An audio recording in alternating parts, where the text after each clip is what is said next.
Well, hi again, everybody. Pastor Tim here, coming to you from our basement studio at First Reformed Church.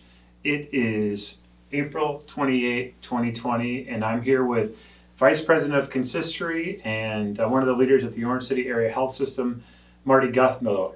And we're here to talk with you about the proclamation that Governor Kim Reynolds made yesterday, and which has caused a lot of questions to be raised, and not just here in our congregation, but statewide. And so what I'd like to do is read you the contents of that proclamation, and then we'll have Marty help us understand what it might mean for churches like ours going forward. So this is what the governor said yesterday. She said, pursuant to Iowa Code 135 and in conjunction with the Iowa Department of Public Health, unless otherwise modified by subsequent proclamation or order of the Iowa Department of Public Health, social, community, recreation, leisure, and sports gatherings and events of more than 10 people shall continue to be prohibited at all locations and venues, including but not limited to parades, festivals, conventions, and fundraisers, effective at 12:01 on May 20 and until 11:59 on May 15. That much we knew. Now here's where things got interesting yesterday when this proclamation was released. This is part A underneath that heading. Spiritual and religious gatherings are not prohibited by this section, but a church, synagogue, or other host of a spiritual or religious gathering shall implement reasonable measures under the circumstances of each gathering and shall ensure social distancing of employees, volunteers, and other participants, increased hygiene practices, and other public health measures to reduce the risk of transmission of COVID-19, consistent with guidance issued by the Iowa Department of Public Health. These politicians, they know their run-on sentences, don't they? Although wedding and funeral ceremonies are not covered by this section, wedding receptions of more than 10 people are social gatherings that are prohibited. So a lot of people have kind of read this and latched on to the idea that maybe some prohibition has been lifted and that we can go back to having church in our sanctuary and other churches can kind of immediately return to the way things were before.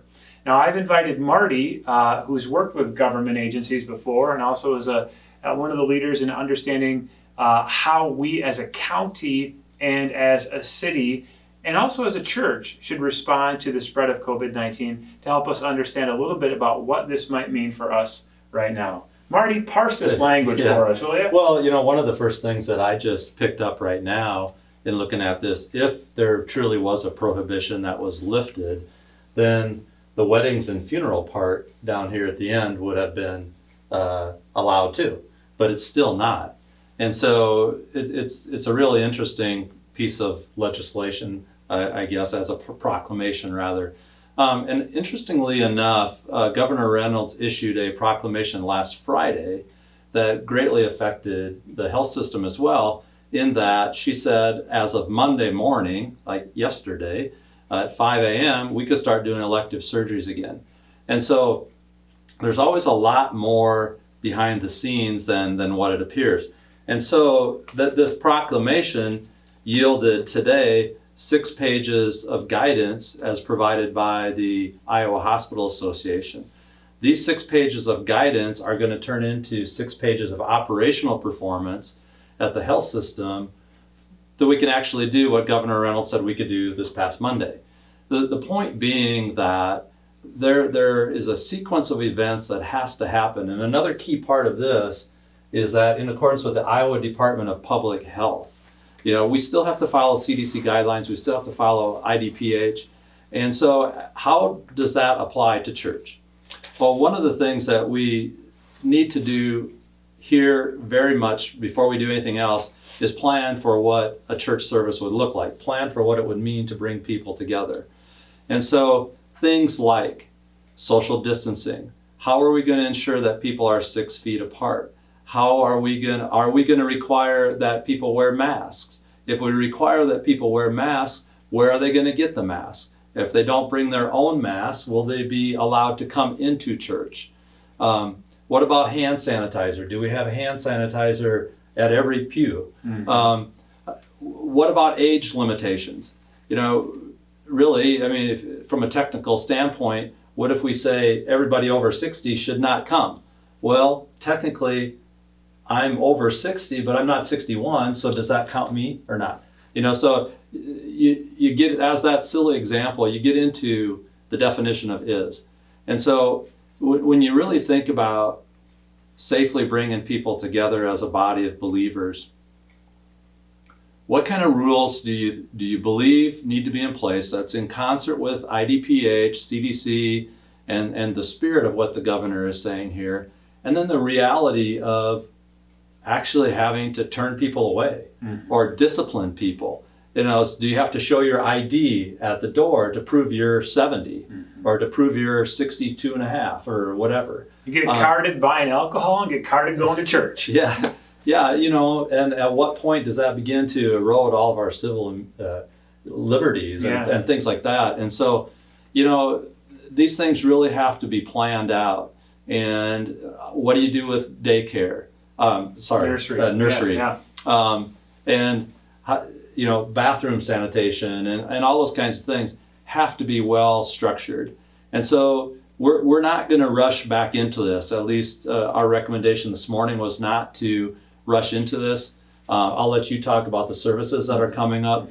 But I think phase one, which clearly we're in right now, can mean a loosening up of some of the things. For example, maybe we could have a praise team that actually is gathered and they can practice social distancing and be appropriate in their spacing. Maybe we can cast lots for elders and deacons in the same way that, even if the congregation were not present, maybe we could do that as a smaller team in an environment that we can control this spacing and control the isolation that is still very much required.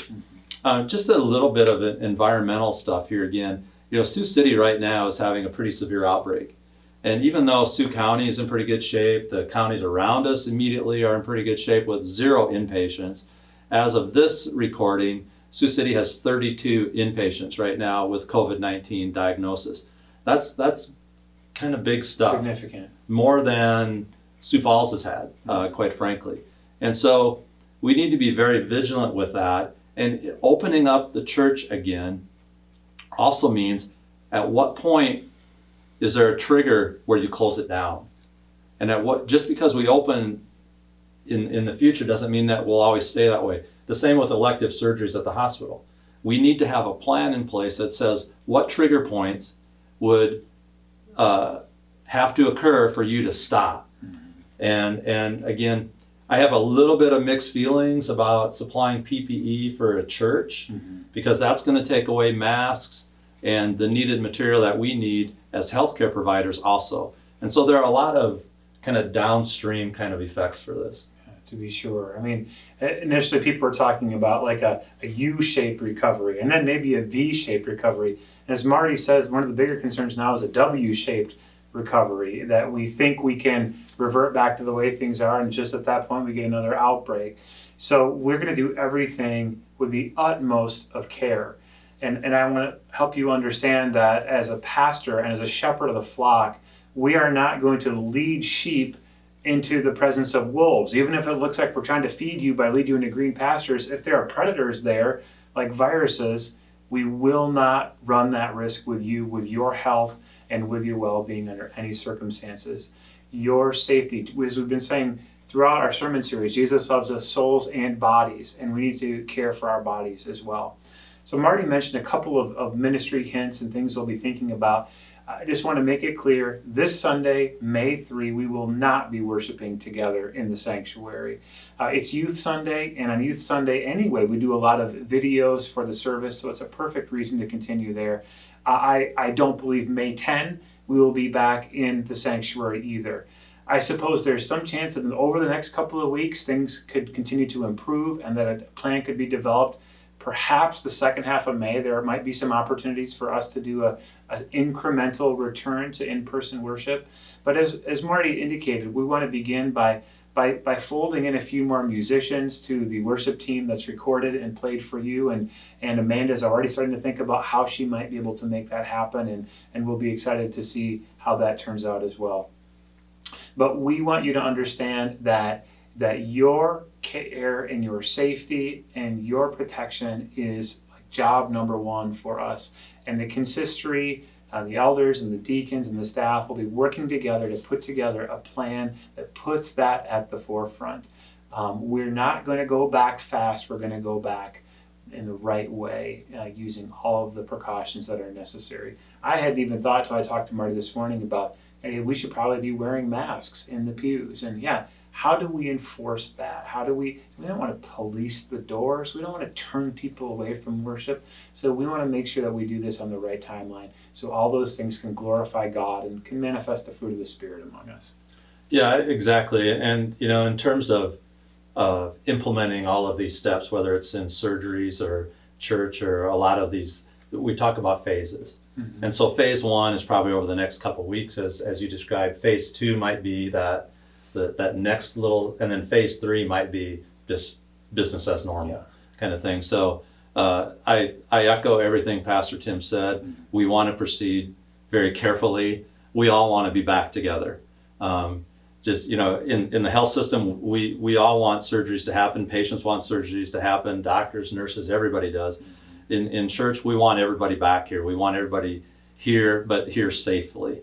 And so we'll be working, even though these dates are a little bit off, the work will begin immediately in terms of planning for those things. Mm-hmm. So that we can develop the contingencies and can be ready to implement this as safely as possible. Nobody wants to be back together for worship more than I do. Nobody wants more than I do to see your hands raised in song and to see the looks on your faces when I parse words into the Greek and tell bad jokes. No one wants that more than I do, but now's not the right time. So we're going to be following with what the Catholic Church in Iowa has said, the Lutheran Church in Iowa, and I suspect more denominations will say that just because the letter of the law says we can does not mean that we should. So be very careful with that. Thanks, Marty, so much for your insight. And if you have any questions, feel free to call me, email me, get a hold of us here at church, and we'll do the best we can to answer your questions, given the information available to us at the time.